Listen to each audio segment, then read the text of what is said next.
ဒီတော့ဒီနေ့ညပိဿပေါင်းသူတော်ကောင်းတို့ကိုဦးဇင်းတို့ဘာတရားဟောမှလဲဆိုလို့ရှိရင်ခုတကနိကေဓမ္မပဒပါဠိတော်နာဂဝက်မှာလာရှိတဲ့ပါဝီယကဟဋ္ဌဝတ္ထုလို့သံဃာယနာတေမထေရမြတ်ကြီးများခေါင်းစဉ်ပေးထားတဲ့တရားဂါထာတစ်ပုဒ်ရှိပါတယ်အဲ့ဒီတရားဂါထာလေးကိုဒီကနေ့ညမြတ်ဖရာဤစကားသုံးခွန်းလို့တရားကောင်းစဉ်ဗမာလူပေးပြီးတော့ပေတပေါင်းသူတော်ကောင်းတို့ကိုဦးဇင်းတို့ဒီကနေ့ညတနာရီ15မိနစ်ခန့်များအချိန်ယူပြီးတော့ဟောပြောသွားဖို့ဦးဇင်းတို့စိတ်ကူးထည့်ထားပါတယ်တရားကောင်းစဉ်ကမြတ်ဖရာဤစကားသုံးခွန်းတဲ့အတန်ချက်ဆက်ကနည်းနည်းလေးပုံတုံတုံဖြစ်နေနော်ဒါလည်းကြည်ကြည်လေးလှုပ်ကြည့်ပါအောင်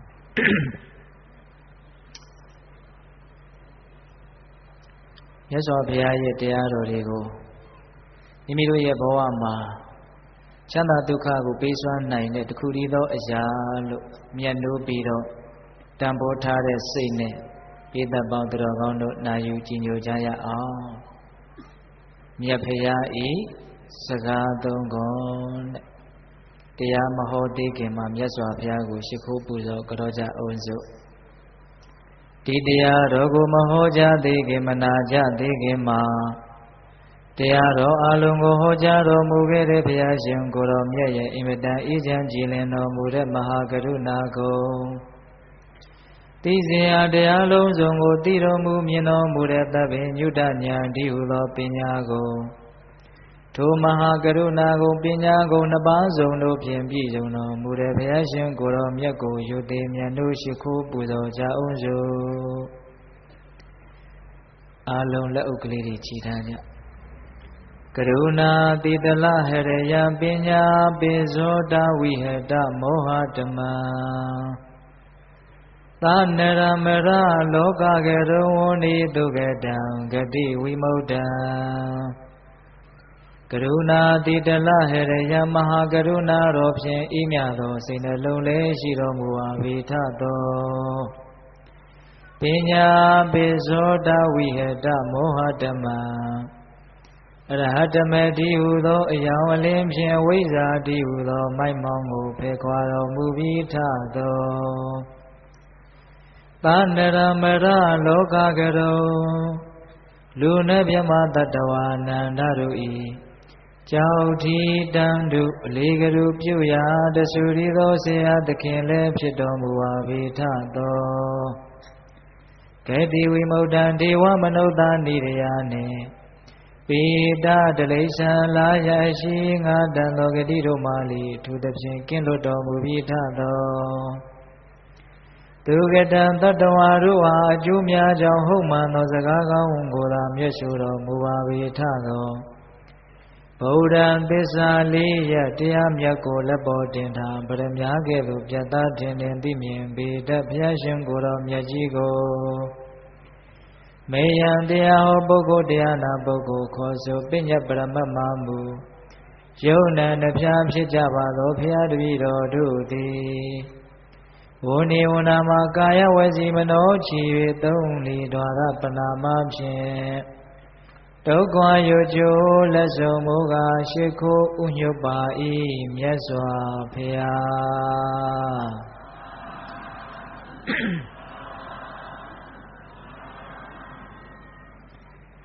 မြတ်ဖရာဤစကားသုံးခွန်းတဲ့စတင်ပြီးတော့နာယူကြည်ညိုကြရအောင်အပမဒရတဟောတာသစိတ်တာမနုရခထာဒုက္ခဥဒရထထာနံပင်ကိတနောဝကုံစရောအပမဒရတမမိတ်မလျောခြင်း၌ပျော်မွေးကြကုန်သည်ဟောတာဖြစ်ကုန်လောသစိတ်တံမိမိရဲ့စိတ်ကိုအနုရခထအစဉ်ဆောင်စည်းကုန်လောပင်ကေညုံမြောင်း၌တန်တော်နေ၍နေသောကုံစရောဆင်မြောင်းကြီးသည်အတ္တနာမိမိကိုယ်ကိုဒုက္ခပဂတိရွှွညွန်တို့မှာဥဒရတိဤဝါထုတ်ဆောင်လေပြီးတကဲ့သို့ဒုံမေသင်္ချင်သားတို့သည်လေအတ္တနာမိမိကိုယ်ကို ဒုက္ခကိလေသာတည်ဟုသောညုံပြောင်းမှဥဒ္ဒရထထုတ်ဆောင်ကယ်တင်ကြကုန်လောဒီဂါထာလေးမှာမြတ်စွာဘုရားဖြစ်စေလိုတဲ့ဆန္ဒ၃ချက်ကိုစကား၃ခုဖြင့်မိန့်ကြားတော်မူခဲ့တယ်နံပါတ်1အပမဒရတဟောတာမမိမလျော့ခြင်းမှာပျော်မွေ့နိုင်အောင်ကြိုးစားရမယ်တဲ့နံပါတ်1မမိမလျော့ခြင်းမှာပျော်မွေ့နိုင်အောင်ကြိုးစားရနံပါတ်2သာစိတ်တံမိမိရဲ့စိတ်ကိုအနုရခတအစဉ်ဆောင်လျှောက်ကုန်ရ၏မိမိရဲ့စိတ်ကိုအစဉ်အမြဲဆောင်လျှောက်ရမယ်တဲ့နံပါတ်2နံပါတ်3ကျတော့ပဂတိရွှွညွန်နေတဲ့မှာနစ်နေတဲ့ဆင်ပြောင်ကြီးဟာသူကိုယ်သူအဲ့ဒီရွှွညွန်နေတဲ့ကနေလွတ်မြောက်အောင်ယုံကန်ထွက်တယ်လို့မျိုးတရားဓမ္မတို့ဥရှင်တို့တွေလည်းပဲကိလေသာတည်းဟူသောရွှွညွန်နေတဲ့ကနေမိမိတို့ရဲ့စိတ်ကိုဆွဲနှုတ်ကယ်တင်နိုင်ရမယ်လို့မြတ်စွာဘုရားကစကားဘယ်နှခွန်းမှားထားတယ်လဲ၃ခွန်းမှားထားတယ်နံပါတ်1မမေးမလျော့ခြင်းမှာပျော်မွေ့ရမယ်နံပါတ်2မိမိရဲ့စိတ်ကိုအစဉ်အမြဲစောင့်ရှောက်ရမယ်နံပါတ်3ကိလေသာတည်းဟူသောရွှွညွန်နေတဲ့ကနေယုံထွက်နိုင်အောင်ကြိုးစားရမယ်လို့စကားဘယ်နှခွန်းလဲ၃ခွန်းအဲ့ဒီစကား၃ခွန်းကိုဦးဇင်းတို့ဒီကနေ့ညတနာရီ15မိနစ်ခန့်မြအချိန်ယူပြီးတော့ပြောပါမယ်မပြောသေးခင်မှာဒီဂါထာလေးဒီစကား၃ခုကိုမြတ်စွာဘုရားဘာကိုအကြောင်းပြုပြီးတော့မိန့်ကြားတော်မူခဲ့တာလဲဆိုတာလေးကိုဏိဒန်းအနေနဲ့အရင်ပြောရမယ်ဘုရားရှင်ကိုတော်မြတ်ကြီးဇေတဝန်ကျောင်းတိုက်တော်မှာသတင်းသုံးတော်မူစဉ်ခါကာလသာဝတိမြို့ကိုအစိုးရတာကဘယင်ကောသလဆိုတာပိဿပေါင်းသူတော်ကောင်းတို့အလုံးသိကြပြီးသားအဲ့ဒီကောသလရှင်ဘုရင်ကြီးရဲ့စစ်ပွဲတွေမှာဆင်နွှဲတဲ့အခါအသုံးပြုတဲ့ပါဝေယကလို့အမည်ရတဲ့စစ်စင်ကြီးတကောင်ရှိတယ်အဲ့ဒီစစ်စင်ကြီးကစစ်ပွဲပေါင်းများစွာကိုဆင်နွှဲပြီးတော့အောင်ပွဲပေါင်းများစွာကိုဘုရင်ကြီးအတွက်သူယူပေးခဲ့တယ်ဒီလိုနဲ့အနှစ်နှစ်လကာလတွေကြာလာတော့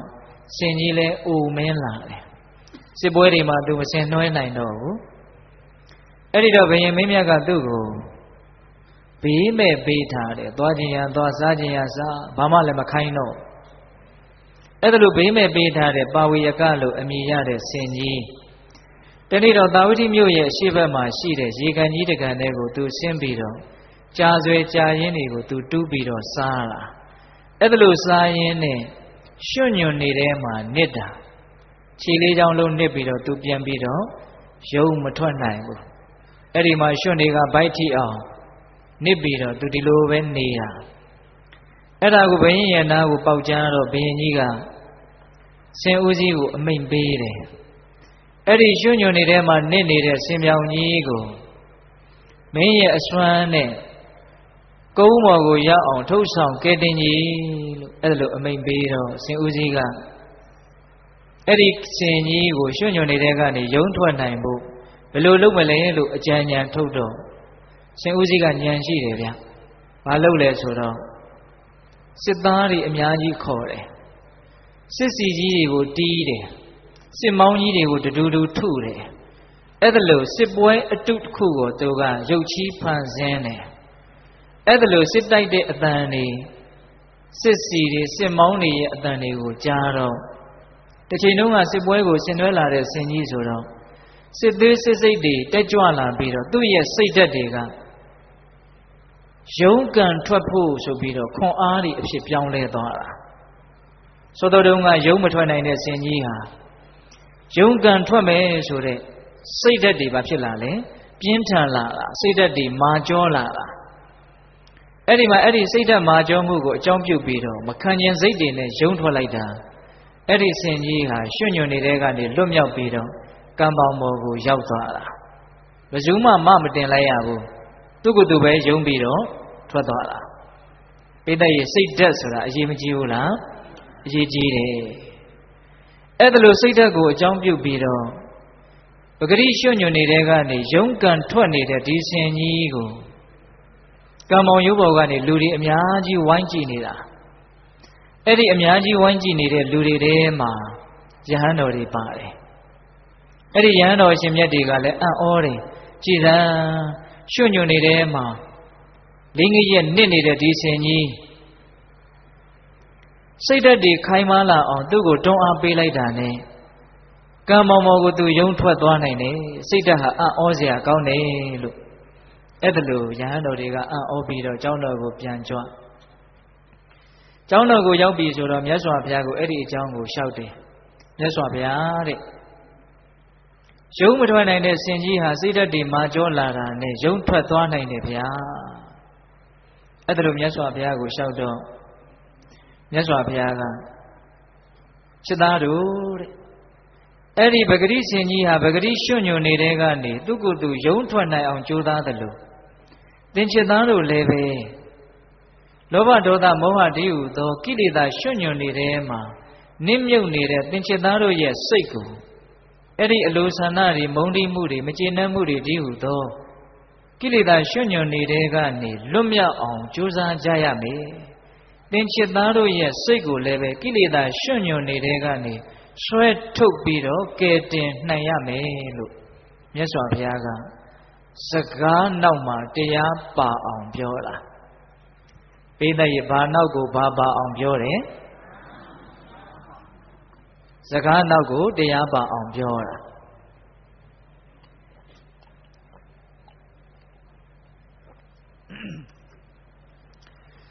ရှင်တကောင်ရွှွညွန်တဲ့ကနေယုံထွက်နိုင်တဲ့ကိစ္စဟာထူးဆန်းတဲ့ကိစ္စဟုတ်ရဲ့လားမဟုတ်ပါဘူးရှင်တကောင်ရွှွညွန်တဲ့ကနေယုံထွက်နိုင်တဲ့ကိစ္စဟာထူးဆန်းတဲ့ကိစ္စမဟုတ်အဲ့ဒီထူးဆန်းတဲ့ကိစ္စမဟုတ်တာကိုပဲမြတ်စွာဘုရားကဒေသနာတော်ရာမှာအင်မတန်ကျွမ်းကျင်လိမ္မာတာဆိုတော့လေးနဲ့တဲ့တရားစကားဖြစ်အောင်မြတ်စွာဘုရားကပြောနိုင်တာဟုတ်ရဲ့လားပဂရိရှင်ကြီးဟာပဂရိရွှွညွန်နေတဲ့ကနေယုံထွက်တယ်လို့မျိုးတရားဓမ္မအပေါင်းသူတော်ကောင်းတို့ဟာလည်းပဲမိမိတို့ရဲ့စိတ်လောဘဒေါသမောဟတွေထဲမှာကိလေသာတည်းဟူသောညွန်နေတဲ့မှာနစ်နေတာမရှိဘူးလားရှိတယ်အဲ့ဒီလောဘဒေါသမောဟတည်းဟူသောရွှွညွန်နေတဲ့မှာနစ်နေတဲ့ဒီစိတ်ကိုတန်ရှင်းစင်ကြယ်ခြင်းတည်းဟူသောကြီးကုန်းထက်ကိုရောက်အောင်ဆယ်ထုတ်ဖို့မလိုဘူးလားလိုတယ်ဒါအင်မတန်လေးနဲ့တဲ့တရားစကားဖြစ်သွားတာနော်အေးအဲ့ဒါလိုမြတ်စွာဘုရားကစကားဏိဒံကလေးတန်းပြီးတော့သောတော်တို့ကဦးဇင်းတို့ပေးသက်ပေါင်းသူတော်ကောင်းတို့ကိုရွတ်ပြခဲ့တဲ့တရားဂါထာလေးအဲ့ဒီမှာဟောတာအပမာဒရတဟောထသစိတမနုရကထအပမာဒရတဟောထသစိတမနုရကထဒုက္ခဥဒရထတနာပင်ကေတနောဝကုံစရောအပမာဒရတမမိမလျောခြင်းမှာပျော်မွေ့နိုင်ကြကုန်သည်ဟောထဖြစ်ကုန်လောသာစိတံမိမိရဲ့စိတ်ကိုအနုရခတအစဉ်စောင့်ရှောက်ကုန်လောပင်ကြီးညွံမြောင်း၌တန်တော်နေ၍နေသောကုံစရောဆင်မြောင်းကြီးသည်အတ္တနာမိမိကိုယ်ကိုဒုက္ခပဂရိရွှွညွန်တို့မှဥဒရတိဣဝထုတ်ဆောင်ကဲ့တင်လေပိတကဲ့သို့ဒုံမီသင်တို့သည်လေအတ္တနာမိမိကိုယ်ကိုဒုက္ခကိလေသာတည်းဟုသောညွန်မြောင်းမှဥဒရထထုတ်ဆောင်ကဲ့တင်ကြကုန်လောလို့ဒီတရားဂါထာလေးကိုစကားသုံးခုဖြင့်ပုံဖော်ထားတယ်လို့ပေးသက်ပေါင်းသူတော်ကောင်းတို့နားလည်ပြီးတော့ဒီစကားသုံးခုကိုပဲတရားမာတိကအနေထားပြီးတော့ဦးဇင်းတို့ကြံတဲ့တဏှာကြီးအချိန်တွင်းလေးမှာထိုက်တဲ့လို့အကျယ်ချက်ပြီးတော့နာယူကြည်ညိုကြည့်ရအောင်နော်နံပါတ်1မမေ့မလျော့ခြင်းမှာပျော်မွေ့နိုင်အောင်ကြိုးစားကြရမယ်အပ္ပမာဒတရားနဲ့ပျော်နိုင်အောင်ကြိုးစားကြရမယ်အပ္ပမာဒပေတပေါင်းသူတော်ကောင်းတို့ရဲ့နားထဲမှာယူနေအောင်ကြားဘူးနေတဲ့စကားတစ်ခွန်းဗါတဲ့တော့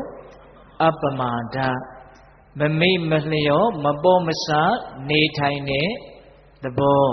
တနည်းအားဖြင့်တတိတရားနဲ့နေထိုင်တဲ့သဘောဘာကိုတတိရတာလဲဘာကိုမမေ့တာလဲဆိုတော့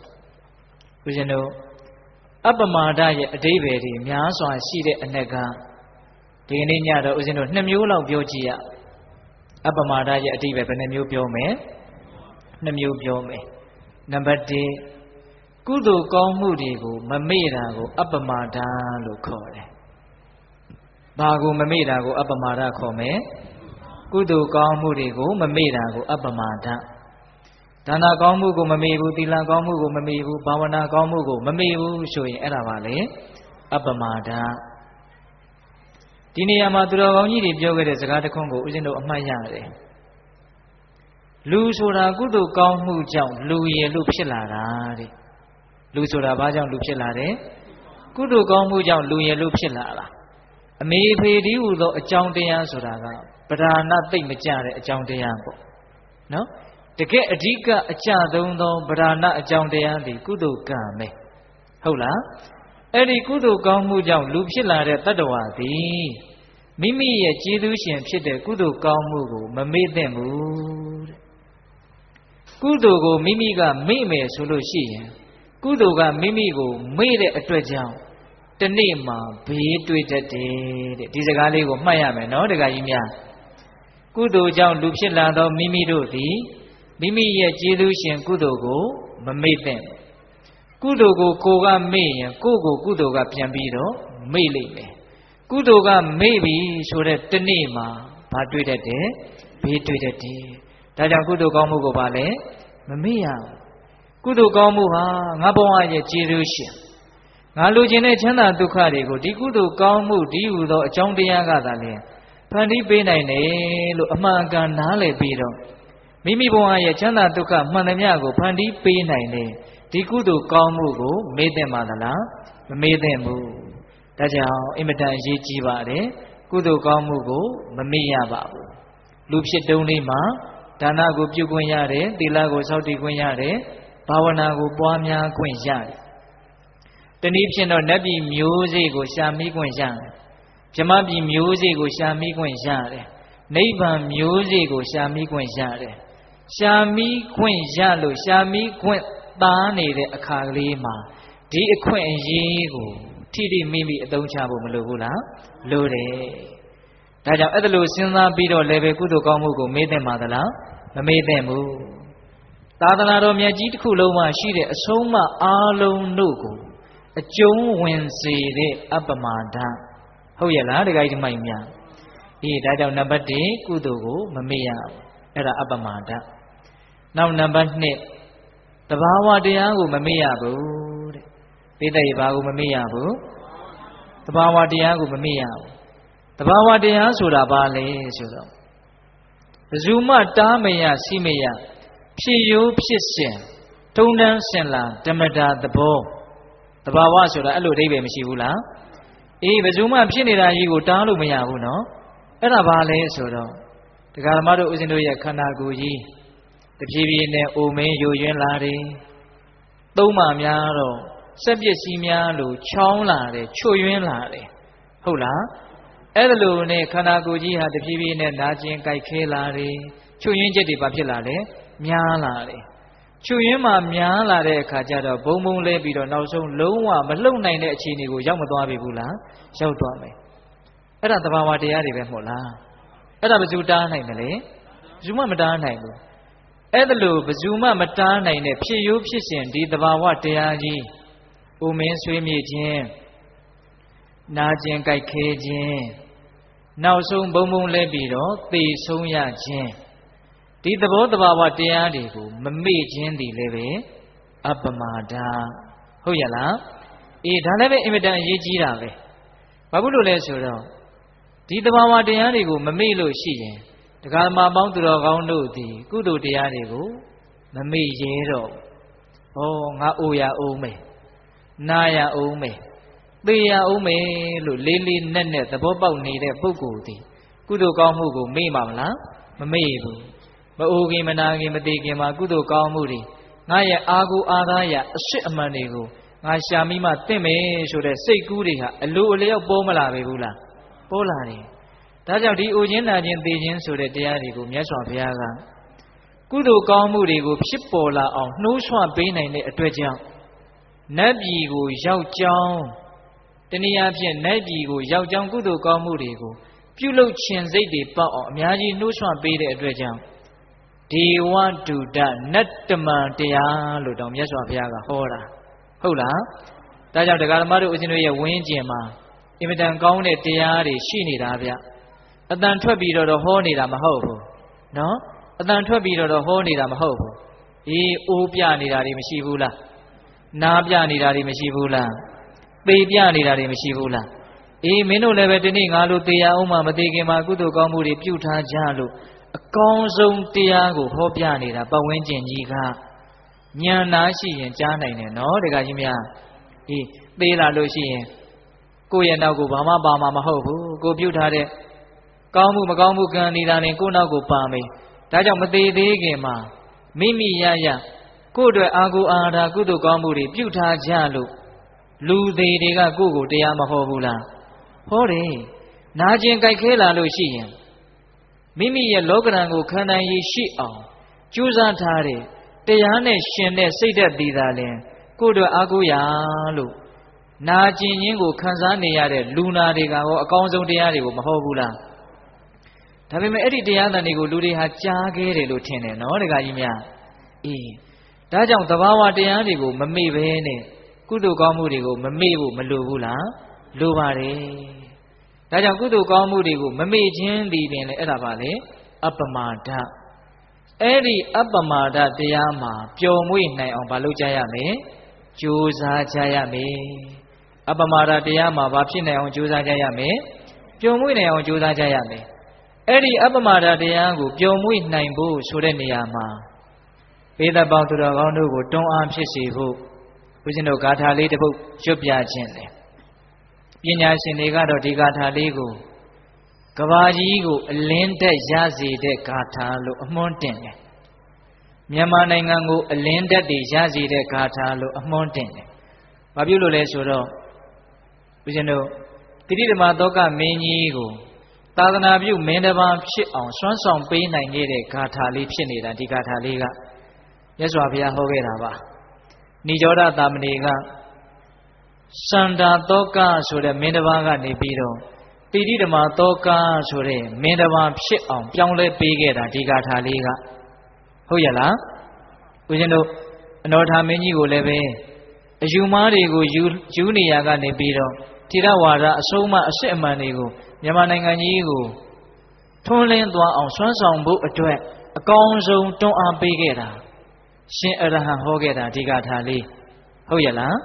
အဖို့တန်တယ်နော်ဒါလေးသိပ်ပြီးတော့လည်းပဲကျေပြန့်တဲ့အဓိပ္ပာယ်ရှိပါတယ်အဲ့ဒါလေးကိုနည်းနည်းလောက်နားထောင်ကြည့်မယ်အပမဒောအမတံပဒံပမဒောမေဇုနောပဒံအပမထာနမိယံတိယေပမထာယထာမတာအပမဒောမမိမလျောသောတတိတရားဖြင့်နေထိုင်ကြခြင်းသည်ဝါအပမဒဆိုတဲ့တရားသည်အမတံပဒံနိဗ္ဗာန်ရောက်ခြင်း၏အကြောင်းသည်နိဗ္ဗာန်ရခြင်းရဲ့မသေးခြင်းရဲ့အကြောင်းတရားဆိုတာဘာလဲဆိုရင်အပမဒဆိုတဲ့တတိတရားပဲတဲ့နော်ပမာဒောမေဇုနောပဒံပမာဒောမေလျောပေါ်စားစွာနေထိုင်ကြတဲ့ပုဂ္ဂိုလ်အပေါင်းတို့သည်ဝါပမာဒဆိုတဲ့တတိကင်းလွတ်နေတဲ့သဘောတရားသည်မေဇုနောပဒံပေခြင်းဤအကြောင်းပါပေသည်တဲ့မိမိရောပေါ်ပေါ်ဆဆနေတယ်ဆိုတာကတော့ပေခြင်းရဲ့အကြောင်းတဲ့မမိမလျော့မပေါ်မဆနေတာကတော့နိဗ္ဗာန်မသေးခြင်းရဲ့အကြောင်းတဲ့မကွာခြားဘူးလားကွာခြားတယ်ဆန့်ကျင်ဘက်ကြီးနော်တခါယူမိုင်များမိနေတဲ့ပုဂ္ဂိုလ်တွေဟာဘဝပေါင်းများစွာကိုအဖန်မှအထက်ထက်ရအောင်လုပ်ရရောက်တယ်ဒါကြောင့်ဘဝပေါင်းများစွာထပ်ပြီးတော့ရမယ်ရတိုင်းသောဘဝသည်သေခြင်းနဲ့သာလေအဆုံးသတ်ရတဲ့အတွက်ကြောင့်မိမိရော့နေကြတဲ့ပုဂ္ဂိုလ်တွေဟာကိုသေအောင်လုပ်နေတာကိုဘာဖြစ်အောင်လုပ်နေတယ်သေအောင်လုပ်နေတာမမေ့မလျော့မပေါ်မဆနေကြတဲ့ပုဂ္ဂိုလ်တွေကြတော့မသေးရာဖြစ်တဲ့နိဗ္ဗာန်ကိုရအောင်ကြိုးစားနေတဲ့အတွက်ကြောင့်မသေးခြင်းရဲ့အကြောင်းတရားတွေကိုကြိုးစားနေတာဟုတ်ရဲ့လားအေးမေ့နေလို့ရှိရင်ကိလေသာတွေဖြစ်ပြီးတော့အဲ့ဒီကိလေသာတွေကဘဝတွေကိုထက်ပြီးတော့ရအောင်မဖန်တီးပေဘူးလားရတိုင်းသောဘဝတွေဒီဟာမသေးရပေဘူးလားသေရမယ်ဒါကြောင့်မေ့နေခြင်းဒီအဖန်ဖန်သေခြင်းရဲ့အကြောင်းမမေ့ခြင်းကတော့ မသေးခြင်းနိဗ္ဗာန်ရဲ့အကြောင်းအဲ့ဒါတည်းပို့ပြီးတော့တတိထားစရာကောင်းတဲ့အဓိပ္ပာယ်လေးကနောက်နှစ်ပါဒကပြောထားတယ်သူကဘာပြောလဲဆိုတော့အပမတ္ထာနာမိယံတိယေပမတ္ထာယထာမတ္ထာအပမတ္ထာမမိမလျောနေကြသောပုဂ္ဂိုလ်တို့သည်နာမိယံတိမသေးနိုင်ကြလေကုန်မမေ့တဲ့ပုဂ္ဂိုလ်တွေဟာမသေးနိုင်ဘူးရေကျင်ပုဂ္ဂိုလ်တို့သည်ပမတ္ထာမေ့လျော၍နေကြကုန်၏တေထိုမေ့လျော၍နေကြတဲ့ပုဂ္ဂိုလ်အပေါင်းတို့သည်ယထာမတ္ထာသေသောသူတို့နဲ့တူကြကုန်၏မေ့နေတဲ့လူတွေကတော့လူသေးတွေနဲ့တူတယ်ဘာရှင်သန်မှုဘာတိုးတက်မှုမှမရှိဟုတ်ရလားအေးဒီအဓိပ္ပာယ်လေးကတစ်မျိုးမေ့တဲ့လူဟာလူသေးနဲ့တူတယ်မမေ့တဲ့လူဟာမသေးနိုင်ဘူးလို့ဒီအဓိပ္ပာယ်ပြောတာအဲ့ဒါထက်ပိုပြီးတော့ဦးဇင်းတို့ကြိုက်တဲ့အဓိပ္ပာယ်ကလေးဒီပါဠိလေးကပဲထပ်ပြီးတော့ဖော်ညွှန်းပြနေပြန်တယ်နည်းနည်းလေးစူးစူးဆိုင်ဆိုင်နားထောင်ကြည့်ရေကျင်ပုဂ္ဂိုလ်တို့သည်ပမတ္ထာမေ့လျော၍နေကြကုန်၏တေထိုမေ့လျော၍နေကြကုန်သောပုဂ္ဂိုလ်တို့သည်ယထာမတ္ထာသေကြကုန်သကဲ့သို့အပမတ္ထာမမေ့လျောသောပုဂ္ဂိုလ်တို့သည်နမိယံတိမသေးနိုင်ကြလေကုန်အဓိပ္ပာယ်ကတူတယ်လို့နဲ့မတူဆိုလိုတာကမေ့နေတဲ့ပုဂ္ဂိုလ်တွေသေတယ်လို့မျိုးမမေ့တဲ့လူတွေဟာမသေးနိုင်ဘူးတဲ့ဒါလေးကိုဦးသိန်းကအင်မတန်ကြိုက်တာဗျနော်တခါကြီးဒီမကြီးများမေ့နေတဲ့လူတွေရဲ့သေခြင်းမျိုးမမေ့သောပုဂ္ဂိုလ်တွေဟာမသေးနိုင်ဘူးဆိုလိုတာကမမေ့တဲ့ပုဂ္ဂိုလ်နဲ့မေ့တဲ့ပုဂ္ဂိုလ်ဟာသေဆုံးခြင်းမျိုးဘယ်နည်းနဲ့မှမတူနိုင်ဘူးလို့ပြောတာမေ့တဲ့လူရဲ့သေခြင်းမျိုးတဲ့မမေ့တဲ့လူရဲ့သေခြင်းမျိုးရဲ့တူနိုင်မှာမလားမတူနိုင်ဘူးကုသိုလ်ကောင်းမှုတွေကိုမေ့ပြီးတော့တဘာဝတရားတွေကိုမေ့ပြီးတော့ဘဝမှာပေါ့ပေါ့တန်တန်ပဲအသက်ရှင်ယုံမျှပဲနေနေကြတဲ့ပုဂ္ဂိုလ်တွေရဲ့သေခြင်းကြတော့သေကနီးမှာမသေးခြင်းသေခြင်းနဲ့ပူပူလောင်လောင်ဆင်းဆင်းရဲရဲကြောက်ကြောက်လန့်လန့်ညှို့ညှို့ငယ်ငယ်နဲ့နောင်တတွေနဲ့သေရမှာနော်ငါမသေးခင်တုန်းကကောင်းတာတွေအများကြီးလုပ်ခွင့်ရှိပါလေခင်နဲ့မြင့်မြတ်တဲ့လူဘဝကြီးရခဲ့ပါလေခင်နဲ့ကောင်းတာတွေကိုဟိုးဟာငါဘာမှမလုပ်ခဲ့ရဘူးအခုတော့ငါသေရတော့မယ်လို့နောင်တတွေနဲ့ပူပူလောင်လောင်သေကြရတာမေ့နေတဲ့ပုဂ္ဂိုလ်ကလေမမေ့တဲ့ပုဂ္ဂိုလ်ကြတော့အဲ့လိုမဟုတ်ဘူးအဲ့လိုနောင်တမျိုးသူ့မှာမရှိဘူးငါလှုပ်တဲ့လှုပ်ထိုက်တာကိုကောင်းကောင်းကြီးငါလှုပ်ခဲ့ရပြီတယ်လို့ဝမ်းမြောက်ဝမ်းသာကြီးကြီးလင်းလင်းအေးအေးချမ်းချမ်းအရှင်းမြင့်မြင့်သေရတယ်ကောင်းကောင်းမွန်မွန်သေရတော့ကောင်းကောင်းမွန်မွန်ဘဝကိုရမယ်ဟုတ်ရလားကြောက်ကြောက်လန့်လန့်ညှို့ညှို့ငယ်ငယ်နောင်တတွေနဲ့ပူပူလောင်လောင်သေရတဲ့ပုဂ္ဂိုလ်တွေကြတော့ပူပူလောင်လောင်ဘဝမျိုးကိုရသွားမှာဒါကြောင့်မေ့တဲ့ပုဂ္ဂိုလ်နဲ့မမေ့တဲ့ပုဂ္ဂိုလ်ရဲ့သေခြင်းမျိုးဟာအကြီးအကျယ်မကွာခြားဘူးလားကွာခြားတယ်ဒါလေးကိုဦးဇင်းတို့ကစဉ်းစားစေချင်တာနော်တခါကြီးဒီမကြီးများမမေ့မလျော့ခြင်းမှာပျော်ရမယ်ဆိုတဲ့စကားလေးနဲ့ပတ်သက်ပြီးတော့ဒီအချက်ကလေးကိုလေးလေးနက်နက်စဉ်းစားစေချင်တာမေ့တဲ့ပုဂ္ဂိုလ်တွေဟာနောင်တတွေနဲ့သေရတတ်တယ်မမေ့တဲ့ပုဂ္ဂိုလ်တွေဟာအေးအေးချမ်းချမ်းနောင်တကင်းရှင်းစွာဖြင့်သေရမယ်မကွာခြားဘူးလားကွာခြားတယ်ဒါကြောင့်တရားဓမ္မပေါင်းသူတော်ကောင်းတို့မြတ်စွာဘုရားရဲ့သာသနာတော်မြတ်ကြီးနဲ့တွေ့တော့ကိုယ်ကလည်းလူဖြစ်တော့အသိဉာဏ်လည်းရှိတော့ကျမ်းမာရေးလည်းကောင်းတော့အသက်လည်းရှင်သန်နေတော့တိတ်ကောင်းတဲ့အခွင့်အရေးတွေစုံနေတဲ့အခိုက်အတန့်မှာအကျိုးအမြတ်ကောင်းတွေကိုဖန်တီးပေးနိုင်တဲ့ကုသိုလ်ကောင်းမှုတွေကိုထိထိမိမိပြုလိုက်မိဖို့မလိုဘူးလားလိုတယ်အခွင့်အရေးဆိုတာယာတုံးမှာအသုံးချဖို့လိုတာပေါ့ဗျာဟုတ်လားဆုံးရှုံးသွားပြီဆိုတော့မှအသုံးချခြင်းပါတယ်ဆိုလို့ဖြစ်မှာလားမဖြစ်ဘူးဒါကြောင့်ဦးဇင်းတို့စာအုပ်တုပ်ထဲမှာဖတ်ဖူးတယ်အခွင့်အရေးဆိုပြီးတော့တဲ့ဘဝဆရာကြီးတယောက်ကရုပ်ထုတစ်ခုထုထားတာအောက်ခြေမှာအခွင့်အရေးလို့နာမည်တက်ထားတယ်မျက်နှာပေါ်မှာသပင်တွေကဖုံးထားတယ်နော်ပြီးတော့အဲ့ဒီအခွင့်အရေးလို့အမည်တက်ထားတဲ့ရုပ်ထုမှာအတောင်မှန်တစ်စုံလဲတက်ထားတယ်တဲ့အဲ့ဒါလာကြည့်တဲ့လူတွေကအဓိပ္ပာယ်မပေါက်ဘူးရုပ်ထုနာမည်ကအခွင့်အရေးမျက်နှာပေါ်မှာသပင်တွေကအကုန်အုပ်ထားတယ်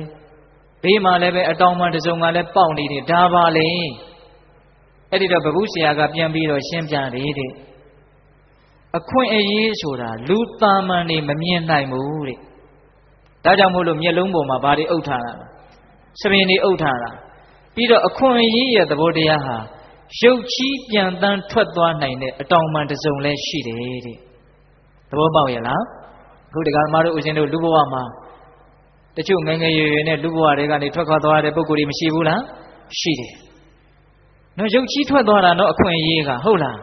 အေးတချို့ဒီအခွင့်အရေးကြီးရနေတာကိုလူအများစုဟာအခွင့်အရေးရနေပါတယ်လို့သိနိုင်မြင်နိုင်တဲ့သဘောရှိသလားမရှိဘူးဒီတိုင်းပဲပေါ့ပေါ့ရော်ရော်နေနေကြတာဒါကြောင့်လူဘဝဆိုတာသိတော်မူမြင်တော်မူကြတဲ့သူတော်ကောင်းကြီးတွေကသိပြီးတော့တန်ဖိုးကြီးရဲ့မိမိတို့အလုတ်လုံမယ်ဆိုရင်အင်မတန်လှုပ်ရှားကောင်းတဲ့ဘဝပရိသာကြီးလို့ဒီလိုပြောခဲ့ကြတာကြိုက်တာကိုရယူပိုင်ခွင့်ရှိတယ်အဲ့ဒါလောက်အခွင့်အရေးကောင်းနေတာကိုဘာမဟုတ်တဲ့အလုပ်တွေကိုလုပ်ရင်းနဲ့မိမိရော့ရော့နေကြမယ်ဆိုလို့ရှိရင်တစ်ချိန်မှာနောင်တတွေနဲ့အဆုံးသတ်ရလိမ့်မယ်ဟုတ်လားဒကာကြီးတို့မကြီးများဒါကြောင့်နောက်တစ်ချိန်မှာနောင်တတွေနဲ့မပူလောင်ရလေအောင်အခွင့်အရေးရနေတဲ့အခိုက်အတန့်မှာမမေ့မလျော့မပေါ့မဆ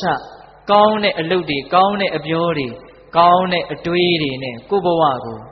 ပျော်မွေ့နိုင်ဖို့မကြိုးစားသင့်ဘူးလားကြိုးစားသင့်တယ်ဒါကြောင့်ဖရာအဆူဆူပိဋကတ်သုံးပုံလုံးအကျုံးဝင်ပါတယ်လို့ချီးကျူးခဲ့ရတဲ့ဒီစကားတစ်ခွန်းအပမာဒမြတ်စွာဘုရားပဋိနိဗ္ဗာန်စံဃာနီးမှာလည်းဒါပဲမိန့်ကြားသွားတာပဲမဟုတ်လားဟင်ဝေယဓမ္မသင်္ခါရတရားတွေဆိုတာပျက်စီးသွားတာမပျက်စီးသေးခင်မှာထောက်ရတီးရအားကိုးရအစစ်အမှန်ရအောင်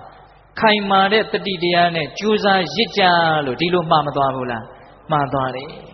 ဒါကြောင့်အကောင်းဆုံးတရားသည်ဘာလဲလို့မေးရင်အပမာဒပဲနော်မြတ်စွာဘုရားတန်ရုပ်ပါဠိတော်မှာလည်းဟောထားတာရှိပါတယ်ပန်းနေတဲ့မှာအကောင်းဆုံးပန်းသည်မြတ်လေးပန်းပဲနော်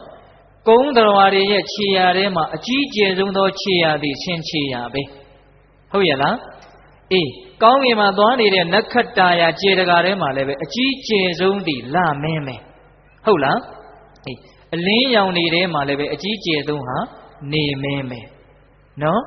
အေးပြီးတော့ဒီခြေနှစ်ချောင်းခြေလေးချောင်းခြေများစွာခြေမရှိတတ္တဝါတွေထဲမှာအမွန်မြတ်ဆုံးသောတတ္တဝါသည်မြတ်စွာဘုရားပဲအဲ့ဒါလို့သူတော်ကောင်းတရားတွေများစွာရှိတဲ့အနက်မှာအကြီးကျယ်ဆုံးအမွန်မြတ်ဆုံးသောသူတော်ကောင်းတရားသည်အပမာဒပဲ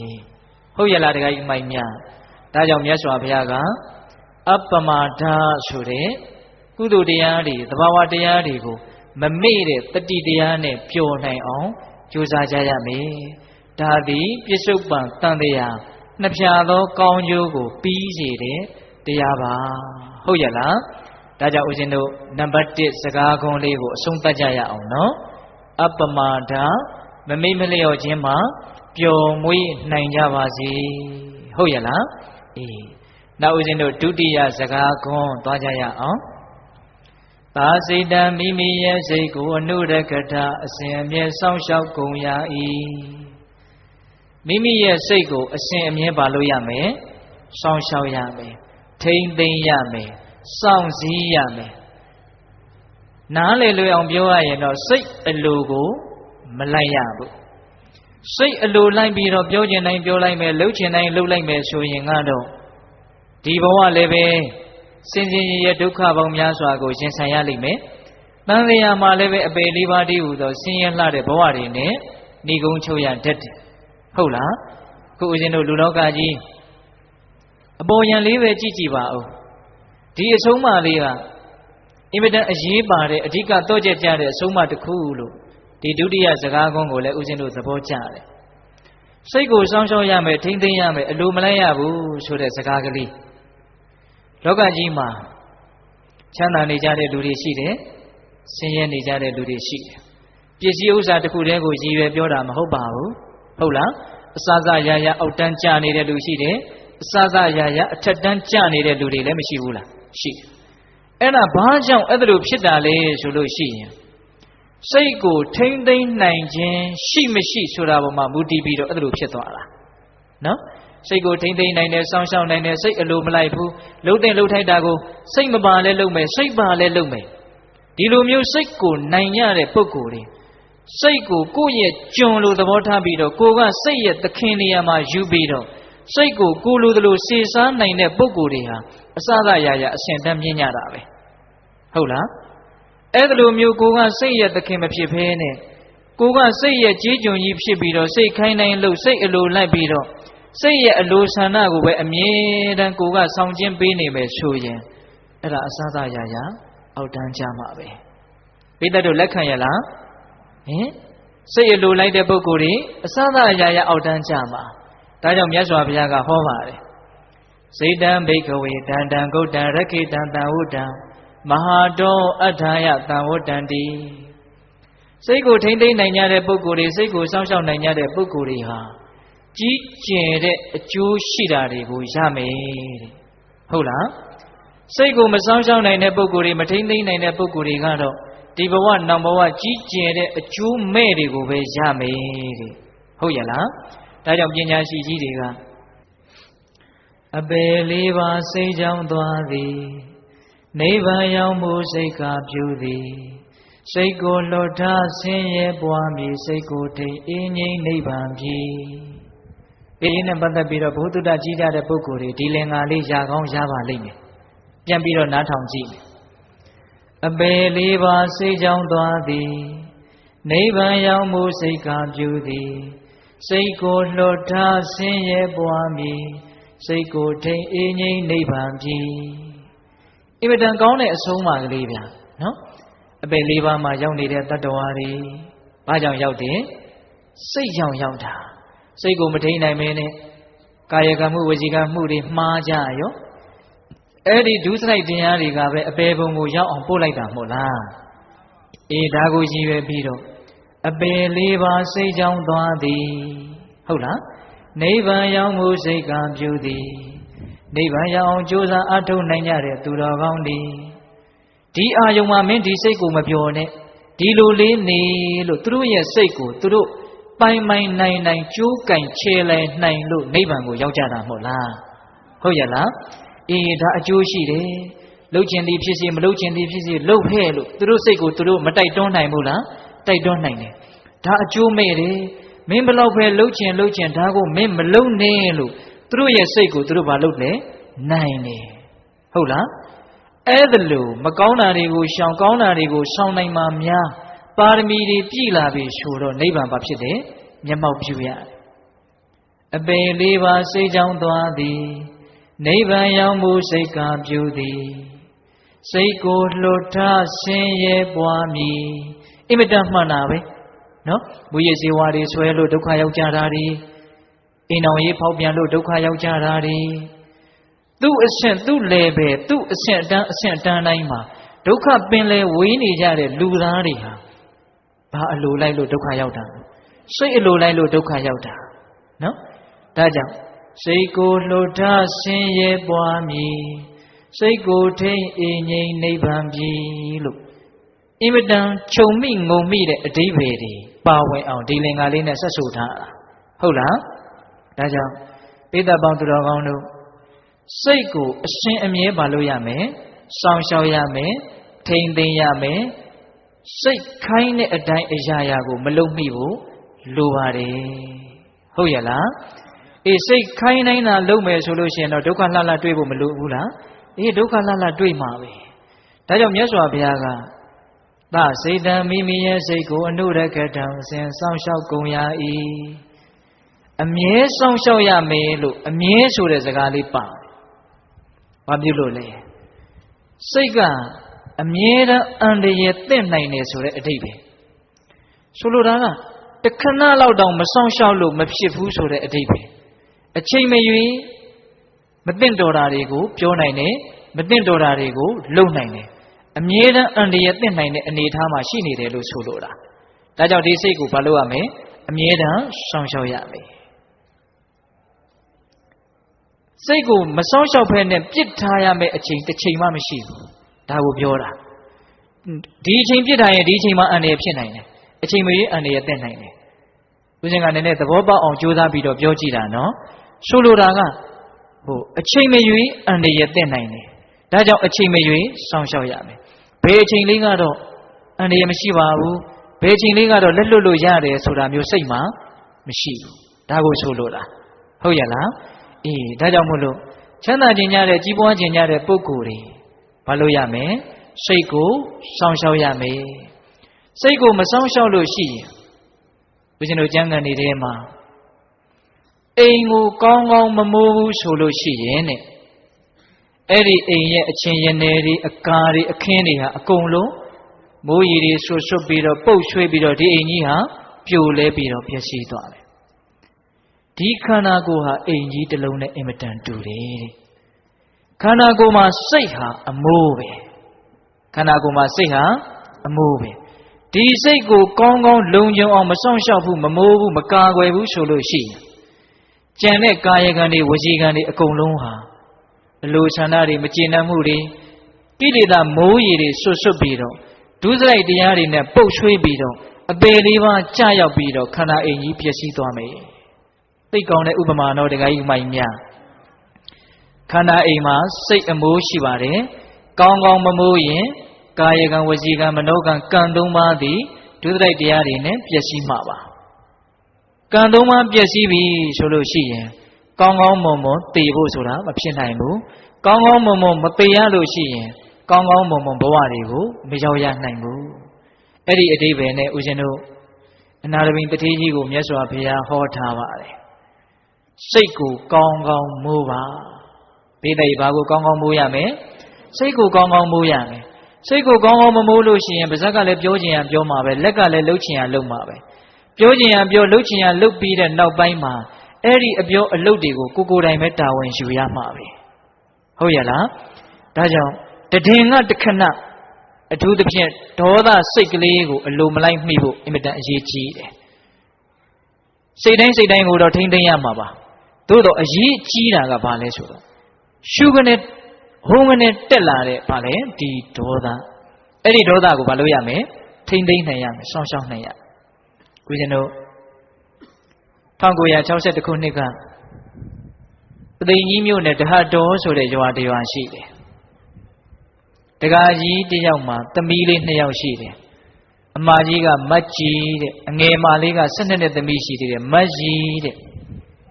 မဟာရှိစတော်ဘုရားကြီးဟောခဲ့တာတရားထဲမှာဦးဇင်းတို့တွေ့ရတယ်တည်ငါတခဏဖြစ်ပေါ်လာတဲ့ဒီစိတ်ကို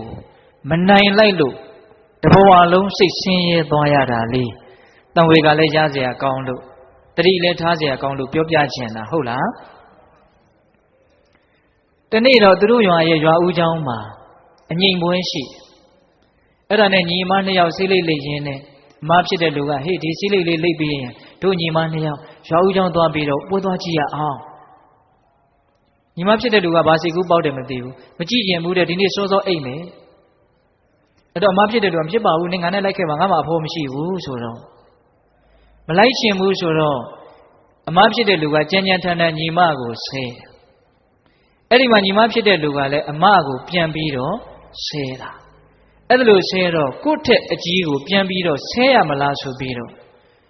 တည်ငါဖြစ်ပေါ်လာတဲ့စိတ်ကိုသူမထိန်းနိုင်ဘူးသူဆေးလိမ့်လိမ့်နေတဲ့ဘန်းထဲမှာလည်းပဲကက်ကြီးကအရန်နဲ့ရှိနေတာ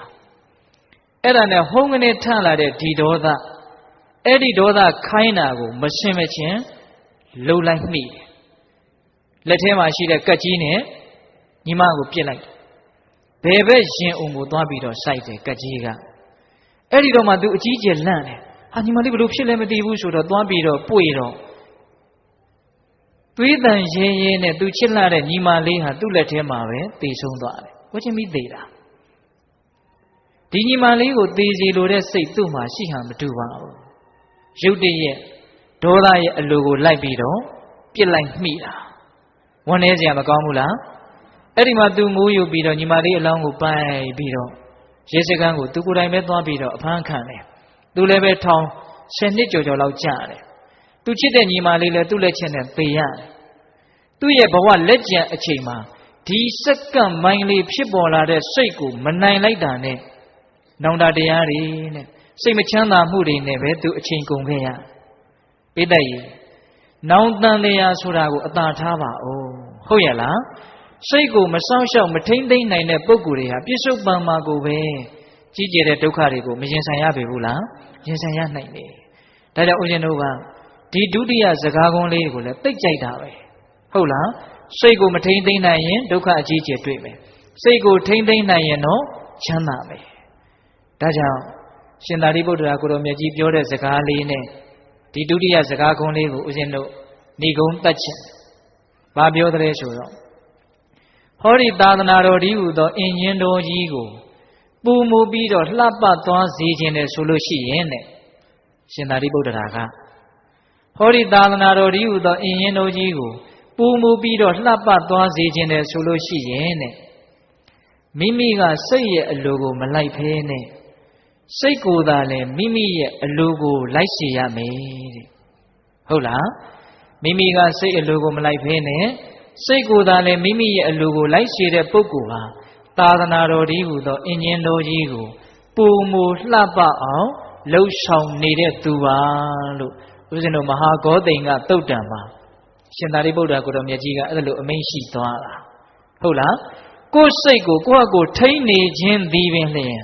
သာသနာကိုလှပအောင်တနည်းအားဖြင့်သာသနာတော်ကြီးစီကားအောင်ပြုစုပြောထောင်ရရောက်ပါတယ်မကောင်းဘူးလားဒီကိစ္စမိုင်းများကောင်းတယ်နော်ဒါကြောင့်ဒုတိယစကားကွန်းမိမိရဲ့စိတ်ကိုဘာလို့ရမယ်စောင့်ရှောက်ရမယ်ဦးဇင်းတို့တတိယစကားကွန်းဆက်ပြီးတော့သွားကြရအောင်ပင်ကင်းညုံမြောင်း၌တန်တော်နေ့၍နေသောကုံစတော်စင်မြောင်ကြီးသည်အတ္တနမိမိကိုယ်ကိုဒုက္ခပဂရိရှင်ညွန်းတို့မှာဥဒ္ဒရတိဣဝါထုတ်ဆောင်လေဖြစ်တဲ့ကဲ့သို့တုံမေသင်တို့သည်လေအတ္တနမိမိကိုယ်ကိုဒုက္ခကိလေသာတိဟုသောညုံမြောင်းမှာဥဒ္ဒရထထုတ်ဆောင်ကဲ့တင်ညကုန်ရ၏ပဂရိရှင်မြောင်ကြီးဟာပဂရိရှင်ညွန်းနေတဲ့ကနေလွတ်မြောက်အောင်ယုံထွက်သလိုမျိုးသင်္ချစ်သားတို့လည်းပဲအလိုဆန္ဒတွေမကျေနပ်မှုတွေမုန်းတီးမှုတွေဒီဟုသောကိလေသာရွှတ်ညွန်နေတဲ့ကနေမိမိတို့ရဲ့စိတ်ကိုမြင့်မြတ်မှုကြီးကုန်းထက်ကိုရောက်အောင်ဆယ်တင်နိုင်ရမယ်တဲ့ဒါလေးကတော့အလေးနဲ့ဆုံးကလေးဖြစ်သွားတာပေါ့နော်ဒကာကြီးမိုင်းမြတ်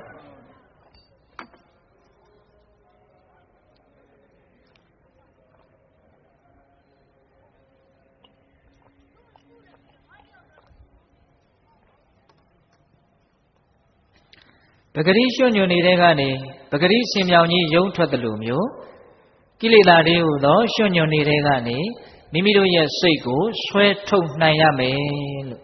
ဒီလိုပြောတာဟုတ်ရဲ့လားခုတရားဓမ္မတို့ဦးဇင်းတို့ရဲ့စိတ်ဟာများသောဖြင့်ဘယ်မှာအပျော်များသလဲ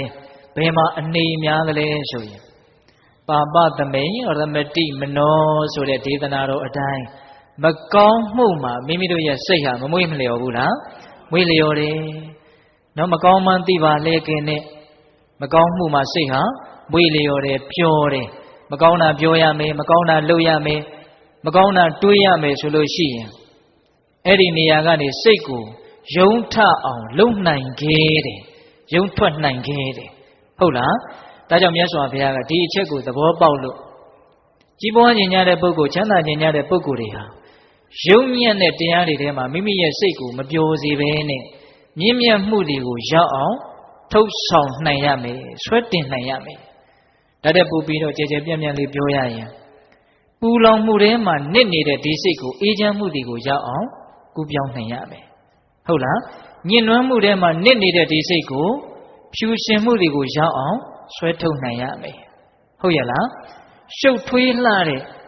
ဒီလောကကြီးထဲမှာပျော်မွေ့နေတဲ့စိတ်ကိုရှင်းလင်းတဲ့သဘောတရားတွေထဲမှာပျော်နိုင်အောင်ကြိုးစားရမယ်အရှုပ်ကနေအရှင်းအမှောင်ကနေအလင်းအညစ်ကနေအစင်အဲ့ဒါလိုမျိုးဆင်းရဲဒုက္ခကနေချမ်းသာဒုက္ခပြောလို့မရဘူးလားရတယ်ဟိုအကုသိုလ်တွေနဲ့စိတ်ကနေတယ်ဆိုလို့ရှိရင်ဒါစိတ်ဟာဘာဖြစ်နေတယ်ခုံမလဲရှင်းရဲနေတာပဲဒါအကုသိုလ်ကင်းသွားအောင်လုပ်လိုက်တာနဲ့တပြိုင်တည်းစိတ်ဟာဘာဖြစ်သွားတာတော့ချမ်းသာသွားတာပဲဒါကြောင့်မိမိရဲ့စိတ်ကိုရှင်းရဲခြင်းနွန်တဲ့ကနေချမ်းသာခြင်းကြီးကုန်းထက်ကိုရောက်အောင်ဆယ်တင်ဖို့မလိုဘူးလားဘယ်လိုဆယ်တင်ပေးမှလဲကိုဆယ်တင်ရမှာနော်ဒကာကြီးဓမ္မကြီးများအေးအဲ့ဒါလိုမျိုးယုံထွက်နိုင်ဖို့ကြိုးစားရမယ်ဒီနေရာမှာဘေးသက်ပေါင်းသူတော်ကောင်းတို့ဦးဇင်းတို့တွေရဲ့စိတ်ဟာ ကိလေသာဆိုတဲ့နွန်ထဲမှာနစ်တယ်ဆိုတဲ့နေရာမှာကိလေသာကဘယ်နှပါးရှိတယ်လို့ကြားဖို့လဲ10ပါးအကျေပွားလိုက်ရင်1500တောင်ရှိတယ်လို့ကြားဖို့တယ်နော်အေးအဲ့ဒီကိလေသာ10ပါးထဲမှာလည်းပဲအဆိုးဝါးဆုံးသောနွန်သည်သက္ကာယဒိဋ္ဌိကိလေသာ10ပါးလုံးကလွတ်မြောက်အောင်ယုံရမှမှန်ပေမယ်လို့ပထမဦးဆုံးနဲ့အရေးကြီးဆုံးယုံကံရမယ်ကိလေသာနွန်သည်ဘာလဲဆိုလို့ရှိရင်သက္ကာယဒိဋ္ဌိဘာပြုလို့လဲဆိုတော့သက္ကာယဒိဋ္ဌိကလွတ်အောင်လုပ်နိုင်လို့ရှိရင်ကျန်တဲ့ကိလေသာတွေသည်သေချာပေါက်တစ်ချိန်ချိန်မှာလွတ်ကိုလွတ်မယ်အလွန်ဆုံး9ဘဝပိဋကတို့ရဲ့တရားကနည်းနည်းတဲ့သဘောရောက်လာပြီနည်းနည်းအာယုံစိုက်ပြီးတော့နားကြည့်ပါနော်သက္ကာယဒိဋ္ဌိကနေလွတ်အောင်ယုံနိုင်ရင်ကျန်တဲ့ကိလေသာတွေသည်အလွန်ဆုံးဘယ်လောက်လဲ9ဘဝပဲ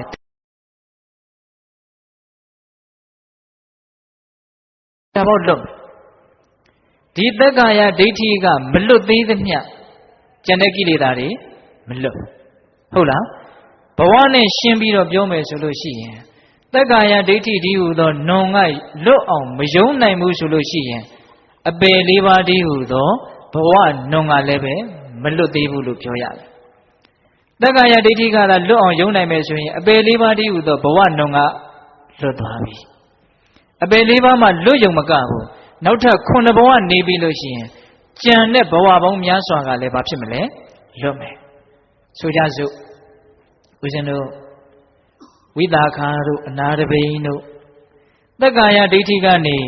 သက္ကာယဒိဋ္ဌိရွှွညွန်ကနေသူတို့လွတ်အောင်ယုံနိုင်တော့ကျန်တဲ့ຢာကတွေဒေါသတွေမာနတွေရှိပင်ရှိညာတော်လေးပဲအပယ်လေးပါးတည်းဟူသောဘဝနွန်ထဲကိုနစ်မသွားဘူးဟုတ်ရဲ့လားသက္ကာယဒိဋ္ဌိကိုပယ်တော့အပယ်လေးပါးကိုမကြဟုတ်လားအကယ်၍သက္ကာယဒိဋ္ဌိသာရှိနေမယ်ဆိုရင်တော့ဒါနကောင်းမှုတွေရှိတော်လဲပဲသီလကောင်းမှုတွေရှိတော်လဲပဲ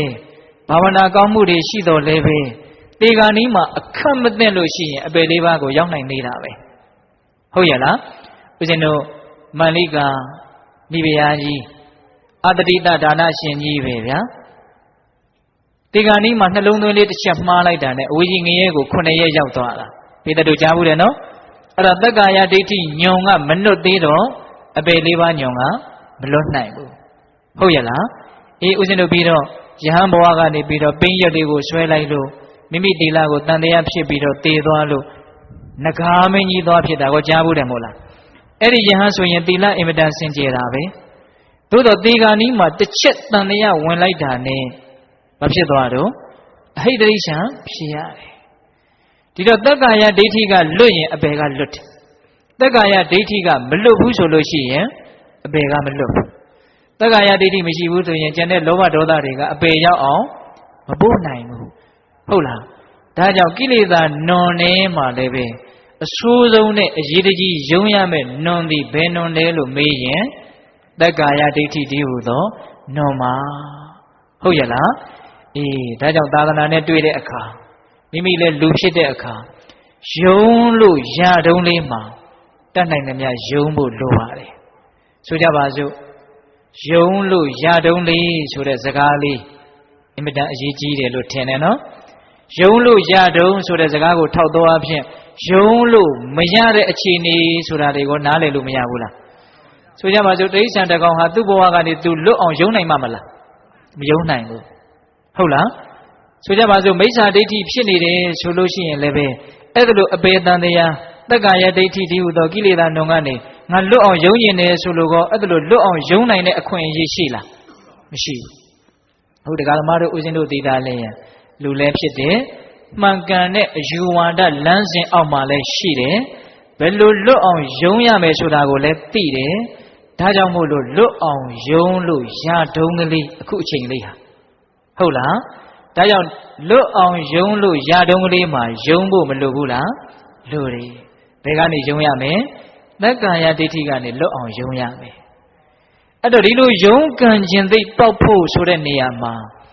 တွန်းအားဆိုတာရှိဖို့လိုတယ်ဘယ်တွေပါရှိဖို့လိုလဲတွန်းအားရှိဖို့လိုတယ်ဗျခုဆိုကြပါစို့တရားဓမ္မတို့ဦးဇင်းတို့လူချင်းတူပေမဲ့လို့ ကုသိုလ်ကောင်းမှုတွေကိုလုပ်ကြတဲ့နေရာမှာပုံစံချင်းတူပါရဲ့လားမတူဘူးတချို့ကအများကြီးလုပ်တယ်တချို့ကနည်းနည်းလုပ်တယ်တချို့ကတိုးတဲသွားပြီးတော့အသက်အယိုးကြီးကြီးအရေးခန့်ခန့်လုပ်နေတဲ့လူတွေမရှိဘူးလားရှိတယ်ဘာကွာသွားတာလဲတယောက်နဲ့တယောက်ဒီလိုတန်တရားဝုကလွတ်အောင်ယုံကြတဲ့နေရာမှာအတိုင်းအတာမတူတာဟာဘာကွာသွားတာလဲတန်ဝေကားကွာသွားတာပိဋကဘာကွာသွားတာလဲတန်ဝေကားကွာသွားတာထိတ်လန့်မှုပေါ့နော်ထိတ်လန့်မှုကြီးရင်ကြီးသလောက်လွတ်အောင်ယုံကန်တဲ့နေရာမှာအားပါတယ်ထိတ်လန့်မှုမရှိရင်မရှိသလောက်ယုံကန်မှုလုပ်တဲ့နေရာမှာအားမပါဘူးဒါကြောင့်တန်ဝေကားသည်ကုသိုလ်ကောင်းမှုပြုတဲ့နေရာမှာအကြီးကျယ်ဆုံးသောတွန်းအားပဲမတို့တန်တရားမှာဒုက္ခရောက်လိမ့်မယ်ဟုတ်အဲ့ဒါလိုလေးကြောက်လန့်တဲ့သဘောလေးရှိတော့ဒါနသီလတွေကြိုးစားပြီးတော့မပြုဘူးလားပြုတယ်နော်ပိဋကကြီးကြောက်လန့်နေကြောက်တဲ့ကြောက်ထိုက်တာကိုကြောက်တယ်ဆိုတဲ့သဘောတရားဟာလှုပ်တဲ့လှုပ်ထိုက်တာကိုလှုပ်ခြင်းအတွက်အကြီးကျယ်ဆုံးသောတွန်းအားပဲစာမေးပွဲကြမှာကြောက်တဲ့ကလေးဟာစာကျက်မှာပေါ့ဟင်းတခါကြီးဒီမိုက်မြကျမ်းမာရေးမကောင်းမှကြောက်တဲ့လူဟာကျမ်းမာရေးဂယူးဆိုင်မှာပေါ့ဟုတ်လားအဲ့ဒါလိုပဲတန်တရားရေးတွေကိုအရှင်းမြင်တယ်နိဗ္ဗာန်ရခြင်းတဲ့စိတ်တွေလည်းအကြီးအကျယ်ရှိတယ်အဲ့ဒါလိုမျိုးတန်တရားဝဆင်းရဲကိုကြောက်တဲ့ပုဂ္ဂိုလ်ဟာကုသိုလ်ကောင်းမှုတွေကိုမလုပ်ပေဘူးလားလုပ်တယ်အဲ့တော့ကုသိုလ်ကောင်းမှုလုပ်တဲ့နေရာမှာကြီးကျယ်ခြင်းမကြီးကျယ်ခြင်းဆိုတာတန်ဝေကဉာဏ်ကြီးကျယ်ခြင်းမကြီးကျယ်ခြင်းပေါ်မှာအခြေခံတယ်ဆိုလိုတာကလွတ်အောင်ယုံရတဲ့နေရာမှာအားပါခြင်းမပါခြင်းဆိုတာမှာတန်ဝေကတွန်းအားအကြီးအသေးပေါ်မှာမူတည်တယ်လို့ပြောတာဒါတန်ဝေကဟာအရေးပါတဲ့နေရာမှာရောက်လာပြန်ပြီနော်တခါကြီးဒီမိုင်းများအဲ့တော့အဲ့ဒီတန်ဝေကတွေများများရဖို့အတွက်ဘယ်လိုစဉ်းစားမလဲဦးဇင်းတို့ကျမ်းဂန်တွေထဲမှာတန်ဝေကရအောင်စဉ်းစားတဲ့နီးရှစ်နီးရှိတယ်တဲ့ပိဋကတရားရဲ့ဏိဂုံးပိုင်းကလေးတည်တည်ချာချာလေးနာယူကြည့်ပါနော်တန်ဝေကရအောင်စဉ်းစားတဲ့ဏိဘယ်နှနည်းရှိတယ်ရှစ်နည်းရှိတယ်တနည်းအားဖြင့်တန်ဝေကဝိတ္ထု၈ပါးလို့ကျမ်းဂန်တွေထဲမှာအဲ့လိုပြောတယ်ဘာတွေကိုစဉ်းစားရမှာလဲဘာတွေကိုစဉ်းစားရင်တန်ဝေကဖြစ်တယ်လဲဆိုရင်နံပါတ်1မွေးဖွားခြင်းအမိဝမ်းကောင်းကနေမှာပေါ့အမိဝမ်းကောင်းအောင်းနေရတာတွေအမိဝမ်းကောင်းကမွေးဖွားလာရတာတွေဇာတိပေါ့နော်နောက်နံပါတ်2အိုမင်းခြင်းနံပါတ်3နာကျင်ခြင်းနံပါတ်4ပျက်စီးသွားခြင်းသိဆုံးခြင်းပေါ့နော်အဲ့ဒါလို့ဇာတိစရာဖြာတိမရဏဒီ၄ပါးသည်စဉ်းစားရင်ကုသိုလ်ကောင်းမှုကိုလှုပ်ခြင်းနဲ့တန်ဝေကားဆိုတဲ့တွန်းအားတေချာပေါက်ဖြစ်ကိုဖြစ်တယ်တဲ့လက်တွေ့ဆန်းလို့ရတယ်နော်တခါကြီးမိုင်များ၈ပါးတည်းကဘယ်နှပါးရှိသွားပြီတော့၄ပါးရှိသွားပြီနောက်၄ပါးကဘာလဲဆိုတော့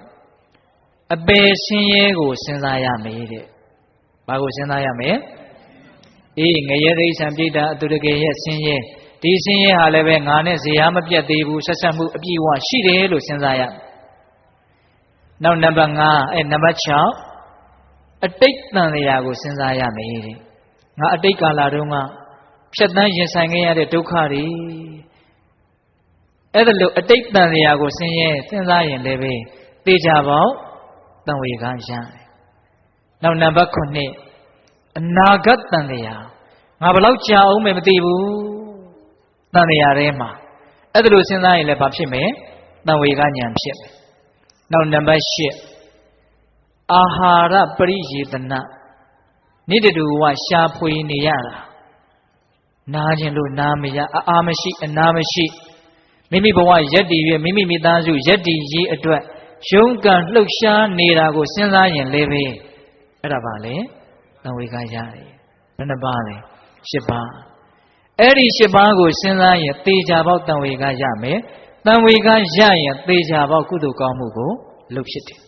ကုသိုလ်ဆိုတဲ့နေရာမှာဒါနရှိမယ်သီလရှိမယ်ဘာဝနာရှိမယ်ဟုတ်ရဲ့လားအဲ့တော့ဒီ၈ပါးတည်းကပိဋကပေါင်းသူတော်ကောင်းတို့ကိုဦးဇင်းတို့ကဘာပြောခြင်းလဲဆိုတော့အပယ်ဆင်းရဲကိုစဉ်းစားကြည့်ပါခုနတုန်းကတက္ကာယဒိဋ္ဌိနဲ့လည်းလုံးဝဆက်သွယ်နေတယ်အပယ်ဆင်းရဲဒီအင်မတန်ကြီးကျယ်တယ်လို့စဉ်းစားလို့ရှိရင်ငါလည်းပဲအဲ့လောက်ကြီးကျယ်တဲ့ဆင်းရဲနဲ့ဆက်ဆက်နေသေးတယ်လို့စဉ်းစားလို့ရှိရင်တေချာပေါက်တန်ဝေကရမယ်တေချာပေါက်တက္ကာယဒိဋ္ဌိတည်းဟူသောညွန်ကနေလွတ်ချင်စိတ်ပေါက်ကိုပေါက်မယ်ဟုတ်လားတခါကြီးမိုက်များ ဒါကြောင့်အပေဆင်းရဲကိုဘာလို့ရမယ်စဉ်းစားရမယ်ငရေတလိษံပိဋ္ဌာအတုရကေသူကအကြီးဆုံးကနေပြီးတော့အစဉ်တိုင်းဆင်းသွားတာငရေကအကြီးဆုံးငရေပြီးရင်တလိษံပြီးရင်ပိဋ္ဌာပြီးရင်အတုရကေပေါ့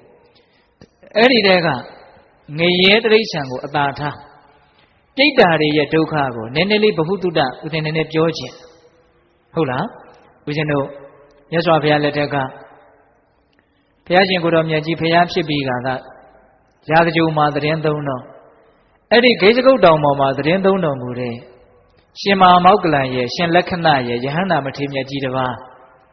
ဆွမ်းခံကြွမယ်ဆိုပြီးတော့တောင်ထိပ်ပေါ်ကနေတပိတ်ကလေးတွေပိုက်ပြီးတော့ဆင်းလာ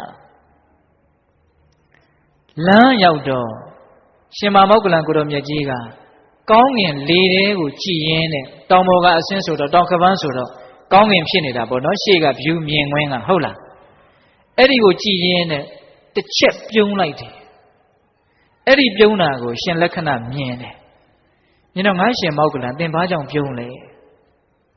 မေးတာအဲ့တော့ရှင်မောက္ကလံကိုတော်မြတ်ကြီးကငါရှင်တဲ့ဒီမေးခွန်းကိုမြတ်စွာဘုရားရှိရောက်မှမေးပါမပြောအဲ့ဒါနဲ့သူတို့ကောင်းပြီဆိုပြီးတော့ဆုံးဖုံးပေးညာချမ်းရောက်ပြီဆိုတော့မြတ်စွာဘုရားထံမောက်စီကတ်ရောက်ပေးသက်ပေါင်းစုံလင်နဲ့ကြားရဲရောက်ပြီဆိုတော့မှအရှင်လက္ခဏယဟန္တာကိုတော်မြတ်ကြီးကရှင်မမောက္ကလံကိုမေးတယ်ငါရှင်မနေ့တုန်းကဘုရားရှိရောက်မှမေးပါဆိုတာအခုမေးပြီငါရှင်ဘာကြောင့်ပြုံးလဲဆိုတော့ငါမြင်နေတဲ့လေထဲမှာအယိုးစုပြိတ္တာလေထဲမှာပြန်နေတာအဲ့ဒီအယိုးထဲမှာအသားမပါဘူးအရေးမပါဘူးအသေးတွေကလေးစားတွေဥတွေအဲ့ဓာတွေကိုဘေးကနေကြီးတွေစွန်တွေကနေပြီးတော့ထိုးဆွနေတာအဲ့ဒီပြိတ္တာကကောင်းကင်မှာပြန်နေတာအဲ့ဒါနာကျင်လုံးလို့အော်ဟစ်ငိုကြီးတယ်တဲ့အဲ့ဒီပြိတ္တာကအဲ့ဒီအော်တဲ့အတန်ကိုရှင်မမောက္ကလံကိုရမေကြီးကကြားလို့မော့ကြည့်တာနော်မော့ကြည့်တော့မြင်လဲမြင်တယ်ပိဋကရှင်မမောက္ကလံမြင်တယ်ရှင်လက္ခဏမြင်လားမြင်ဘူးကြားကောကြားလားမကြားဘူးအော်စရာကောင်းတယ်နော်ယဟန္တာပုဂ္ဂိုလ်ကြီးမမြင်နိုင်ဘူးနော်သို့တော်ရှင်မမောက္ကလံကတော့တကူပါပြည့်စုံတာဆိုတော့မြင်လဲမြင်တယ်ကြားလဲကြားတယ်ဒါကြောင့်ဒကာမတို့ဦးဇင်းတို့တွေကိုမျက်စိကလေးကိုနားကလေးနဲ့မမြင်နိုင်တော့မကြားနိုင်တော့တနည်းလက်လှမ်းမမီသောအရာတွေလောကကြီးမှာအများကြီးရှိတယ်ကိုသိတာကတစ်ဆိုရင်ကိုမသိတာဟာသိမ့်တန်းကြေချီပြီးတော့မရှိနိုင်ဘူးလားရှိနိုင်တယ်စွတ်ပြီးတော့မယုံဘူးလို့လုံမာဆိုးလို့ပြောတာနော်တခါကြီးမိုင်များကိုရှင်မမောက္ကလံကိုတော်မြတ်ကြီးမြင်တယ်ရှင်လက္ခဏမြင်လားမမြင်ဘူးအဲ့ဒီမှာဘာကြောင့်ပြုံးတယ်လဲသူဒုက္ခရောက်တာကိုကျင်တဲ့လို့ပြုံးတာလားမဟုတ်ပါဘူးအဲ့ဒါကိုလည်းမြင်လိုက်ရောရှင်မမောက္ကလံကိုတော်မြတ်ကြီးကစဉ်းစားတယ်တဲ့ဩလောကကြီးမှာဒီလိုဆင်းရဲနေတဲ့တတ္တဝါရဲ့လို့လဲရှိနေသေးတကူဒီလိုယုံ nant ရဲ့လို့လဲရှိနေသေးတကူတစ်ဆက်တည်းသူကဆက်ပြီးတော့စဉ်းစားတယ်ငါမှာအဲ့ဒါလောက်ကြီးကျယ်တဲ့ဒုက္ခတွေရောက်เสียအကြောင်းဘာမှမရှိတော့ဘူးဒီလိုယုံ nant မျိုးဖြစ်เสียအကြောင်းလဲဘာမှမရှိတော့ဘူးငါဆင်းရဲလာတဲ့တန်လျာကြီးကနေလွတ်မြောက်ပြီလို့သူ့ကိုယ်သူတွေးပြီးတော့ရှင်းနဲ့လို့ဝမ်းသာလို့ဝမ်းမြောက်လို့ပြုံးတာတဲ့ဟုတ်ရဲ့လားအဲ့ဒီအပြုံးကလေးသတိထားကြရမကောင်းဘူးလားကောင်းတယ်နော်တစုံတစ်ခုကောဆင်းရဲကိုတွေးလို့ရှိရင်ငါဒီဆင်းရဲကလွတ်ပြီလားလို့စဉ်းစားတဲ့နေဗျာဟင်တခါကြီးဒီမကြီးတို့ဦးဇင်းတို့တွေခွေးတွေနွားတွေကြက်တွေဝက်တွေတွေ့နေတာပဲနော်စဉ်းစားမိရလားငါဒီဒုက္ခမျိုးကလွတ်ပြီလားတိတ်ဘလို့အဖြစ်ထွက်တော့မလွတ်သေးဘူးတကယ်လို့မြန်လွတ်ခဲ့မယ်ဆိုရင်တော့ဩငါတော့လွတ်ပေါ်ဝမ်းသာစရာမကောင်းဘူးလားဝမ်းသာစရာကောင်းတယ်အဲ့ဒီလိုအပြုံးမျိုးလေးသာသနာနဲ့တွေ့တဲ့အခါမှာပြုံးနိုင်သွားဖို့အရေးမကြီးဘူးလားရည်ကြီးတယ်ခုတကယ်မှတို့ဦးဇင်းတို့တွေအဲ့လိုအပြုံးမျိုးအပြုံးနိုင်သေးပါဘူးလူဘဝဘလောက်ပဲအဆင်ပြေပါတယ်ပြောဘလောက်ပဲကြီးကျယ်ခန္ဓာပြီးတော့ကောင်းကောင်းမွန်မွန်နေရပါတယ်ပဲပြောအခိုက်အတန့်များပါဟင်တခါကြီးဒီမိုင်းများအချိန်မရွေးစိုးရိမ်စရာတွေနဲ့တွေ့စရာအကြောင်းမရှိဘူးလားရှိတယ်အဲ့ဒါလို့ရှင်မမောက္ကလံကိုတော်မြတ်ကြီးက ငါတော့ဒီဒုက္ခတွေကလွတ်ပြီလို့ငါတွေးမိလို့ပြုံးတာဆိုတော့မြတ်စွာဘုရားကထောက်ခံတယ်ဗျာဟုတ်တယ်တဲ့ငါဗောဓိပင်နဲ့ရွှေပလင်ချီရင်းမှာဘုရားဖြစ်ကြတဲ့ကငါတတ္တလောကကြီးကိုကြည့်တော့အဲ့ဒီပြိတ္တာအဲ့ဒီတတ္တဝါကိုငါမြင်နေတဲ့ဒါပေမဲ့ငါဘက်ကသက်တည်မရှိလို့ငါဘုကိုမှမပြောခဲ့ဘူးတဲ့ဟောဒီစကားလေးကလည်းမှတ်သားစရာနော်မြတ်စွာဘုရားရဲ့စကားတော်ကိုထောက်ခံမဲ့လူမရှိလို့ဗါတဲ့တော့ပြောခဲ့ဘူးတဲ့အခုငါရဲ့တပည့်တာဝကတွေဟာဉာဏ်အမြင်နဲ့ပြည့်စုံပြီးတော့နေကြပါပေစွာနော်မြတ်စွာဘုရားချီးကျူးတယ်နော်အေးအဲ့ဒီတတ္တဝါဒီဟောဒီတာဝဋ္ဌိမြို့မှာပဲဟောဒီရာဇဂျိုမြို့မှာပဲသားသက်သမားတယောက်ဖြစ်ခဲ့တယ်တဲ့သားသက်ပြီးတော့သူ့မိသားစုကိုပြုစုခဲ့ရတယ်လှုပ်ကြွေးခဲ့ရတယ်အဲ့ဒီကံအဲ့ဒီစေတနာတွေကြောင့်ဒီဘဝကိုရောက်ရတာဆိုပြီးတော့မြတ်စွာဘုရားကအတိတ်ကြောင်းလေးကိုနည်းနည်းပြောပြတာပေါ့အဲ့ဒါဦးဇင်းတို့တန်ရုပ်ပါဠိတော်မှာလက္ခဏတန်ရုပ်ဆိုပြီးတော့ပြိတ္တာတွေအကြောင်းကိုအများကြီးပြောထားတာဗျသိလားအဲ့ဒီထဲမှာဦးဇင်းတို့လေ့လာကြည့်တော့နဂရောပြိတ္တာဆိုတာတော့ကြံ့ကြံ့ဖန်ဖန်တွေ့ရတယ်နော်ဘာဖြစ်လို့နဂရောကပြိတ္တာဖြစ်လဲဆိုတော့မှားယွင်းတဲ့အယူအဆတွေကိုလူလောကထဲရောက်အောင်ဖြန့်လို့တဲ့အဲ့ဒါပြိတ္တာဖြစ်ရနော်အဲ့ဒီမှာယဟန်ပြိတ္တာတွေရှိတယ်ယဟန်မပြိတ္တာတွေရှိတယ်ကိုရင်ပြိတ္တာရှိတယ်ကိုရင်မပြိတ္တာတွေရှိတယ်ပြောင်ပြောင်တောက်သောသင်္ကန်းကိုဝတ်ပြီးတော့ပြောင်ပြောင်တောက်သောတပိတ်ကိုပိုက်ပြီးတော့အော်ဟစ်ညီးညူနေကြတဲ့ပြိတ္တာတွေရှိတယ်တဲ့လက္ခဏာတန်ရုပ်မှာထိတ်လန့်ပေါ်ရာတွေ့ရတယ်နော်တခါကြီးမိုင်းများအဲ့ဒါလိုမျိုးအပေဆင်းရဲဆိုတာကိုစဉ်းစားမယ်ဆိုရင်မတို့ဒီဆင်းရဲနဲ့ဇေယျမပြတ်သေးဘူးဆိုတာကိုလည်းဆက်စဉ်းစားပြီးတော့ယုံနိုင်ခွင့်ရှိတုံးကလေးယုံလို့ရတုံးကလေးအခွင့်အရေးလေးလက်စုပ်လက်ကင်ရှိတုံးကလေးငါတို့လွတ်အောင်ယုံမယ်လို့ဒီစိတ်ကူးကလေးမပေါ်တယ်ဘူးလားပေါ်တယ်နေအဲ့ဒါလိုပေါ်အောင်အပေလေးပါးကိုစဉ်းစားရမယ်ဟုတ်ရဲ့လားအပေလေးပါးကိုစဉ်းစားရင်တန်ဝေကဖြစ်မယ်တန်ဝေကသည်လွတ်မြောက်ခြင်းအတွက်အကြီးကျယ်ဆုံးသောတွန်းအားပါဟုတ်ရဲ့လားတခါကြီးမိုင်းများအေးအဲ့ဒါလိုတွန်းအားတွေရဲ့အကူအညီကိုရယူပြီးတော့ကိလေသာတရားတွေဟူသောရွှွညွန်နေတဲ့ကနေမိမိတို့ရဲ့စိတ်ကိုလွတ်မြောက်အောင်မလုပ်ကြရမယ်ယုံထွက်ရမယ်အထူးသဖြင့်တက္ကာယဒိဋ္ဌိတည်းဟူသောရွှွညွန်ကနေမိမိတို့ရဲ့စိတ်ကိုဖြူစင်တဲ့ဘက်ကိုရောက်အောင်ယုံထွက်ရမယ်တက္ကာယဒိဋ္ဌိ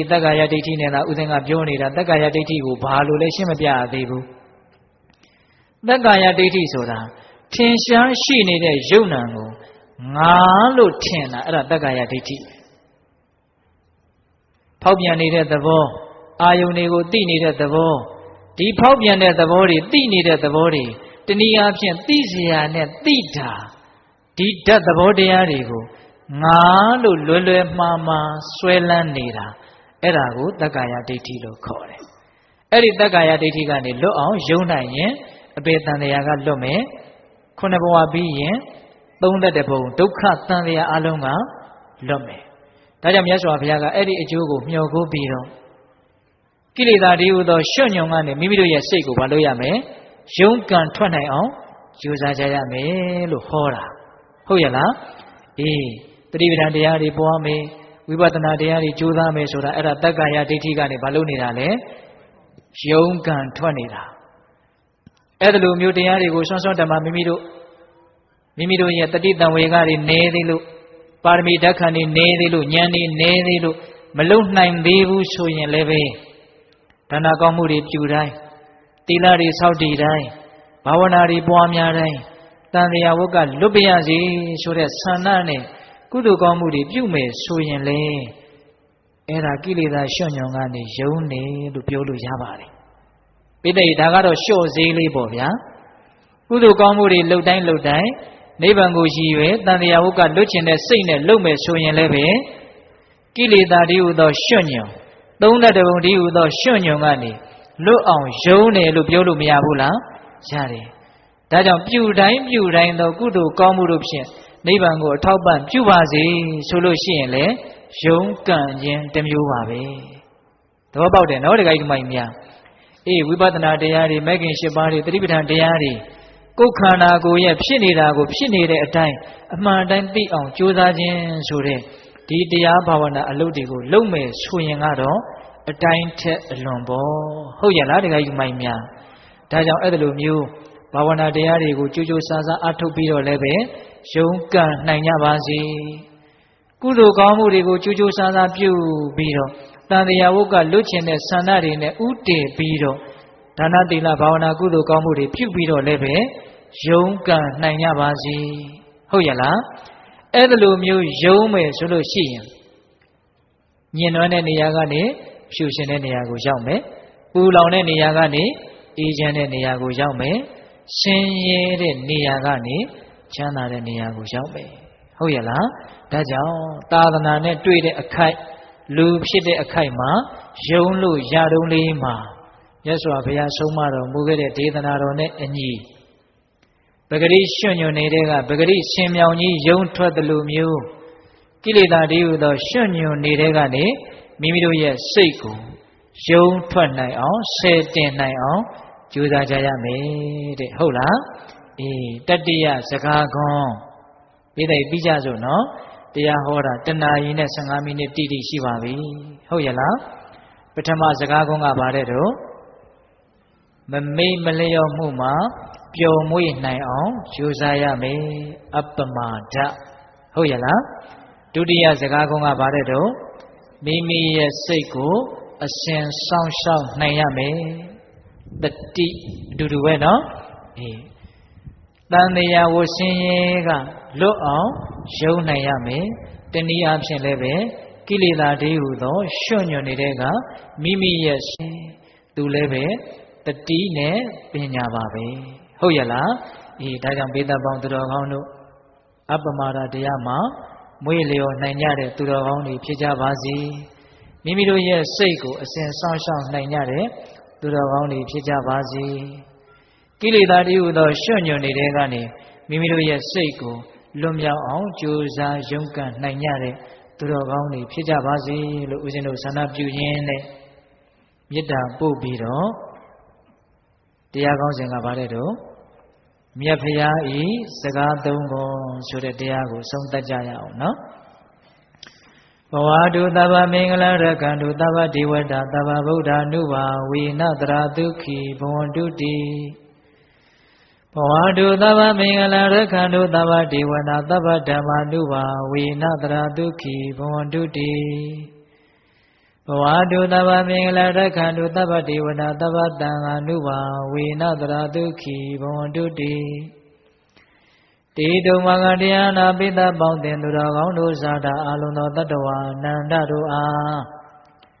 သဗ္ဗမင်္ဂလာလောကီလောကုတ္တရာကောင်းဆိုသမျှမင်္ဂလာဝဝသည်ဘဝတို့ကောင်းစွာမသွေဖြစ်တော်မူကြပါစေတည်းသဗ္ဗဒေဝတာမိမိတို့ခန္ဓာကိုယ်မှာစောင့်ကြနေကြကုန်သောနတ်မိမိတို့အိမ်မှာစောင့်ကြနေကြကုန်သောနတ်မိမိတို့သာသနာမိမိတို့ကဘာမှာစောင့်ကြနေကြကုန်သောနတ်မြတ်နာကောင်းနာပေါင်းတို့ကလည်းပဲရက္ခဏ်တို့ကောင်းစွာမသွေစောင့်ရှောက်တော်မူနိုင်ကြပါစေတည်းသဗ္ဗဒေဝတာသဗ္ဗဗုဒ္ဓ ानु ဘာဝေနကင်္ဂဝါလူသေးစုမကပွင့်တော်မူကြတဲ့သုသုတ္တဘာဘုရားရှင်ကိုယ်တော်မြတ်တို့ရဲ့တကိုးတည်စွာအနုဘောတော်တို့ကြောင့်၎င်းသဗ္ဗဓမ္မာ ानु ဘာဝေနမေလိရမူလိရနိဗ္ဗာန်ပရိယတိဟုဆိုသောစေတံတော်တရားတော်မြတ်တို့ရဲ့တကုတေဇောအာနုဘောတော်တို့ကြောင့်၎င်းသာဝတံအာနုဘာဝေနမကတံ၄ယောက်ဗလတံ၄ယောက်ဆိုသောရှင်အောင်တော်ရိယသံဃာရှင်မြတ်တို့နှင့်တဝသီလဂုဏ်သမာဓိဂုဏ်ပညာဂုဏ်တို့နှင့်ပြည့်စုံတော်မူကြတဲ့သမုဒိသံဃာရှင်ကောင်းရှင်မြတ်ပေါင်းတို့ရဲ့တကုတေဇောအာနုဘောတော်တို့ကြောင့်၎င်းတရားနိယောညပါဘေကမဆိုင်ချိန်ရှိတိုင်းချိန်ရှိတိုင်းဒုက္ခိကိုယ်စိတ်နှပြချမ်းမာချမ်းသာခြင်းရှိကြကုန်သည်ဘဝတုကောင်းစွာမသွေဖြစ်တော်မူကြပါစေတည်း